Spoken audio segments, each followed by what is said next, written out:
Guys, আজকে আমরা চলে গেছিলাম চোখে ঘুম নিয়ে ছট পুজো দেখতে। আর একে দেখো, দেখেই বোঝা যাচ্ছে যে ঘুম হয়নি, তাই খুব দুঃখ হয়েছে। এ তো হেসে দিল দেখছি। আর এখানে যাকে দেখতে পাচ্ছ ওটা হচ্ছে আমার ভাই। একে দেখে মনে হচ্ছে আমাদেরও সোয়েটার পরার টাইম হয়ে গেছে।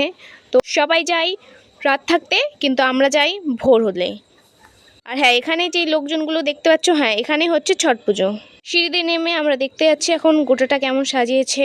তো প্রচুর ভিড় ছিল ওখানে। আর আমার বোন বলছে একটু সাইড দেবেন প্লিজ।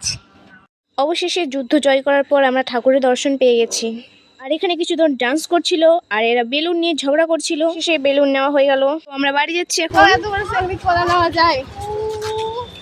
হ্যাঁ, নেওয়া যায় কোলে? তোমরাই বলো, তোমরাই। আমি একদিন এখানে আমাদের হিরোকে একটু দেখিয়ে দিলাম। তো বাই গাইস। হ্যাঁ, আমার চুলের অবস্থা খারাপ হয়ে গেছে ওদের কোলে নিয়ে। বাই বলো, বাই বলো। বাই।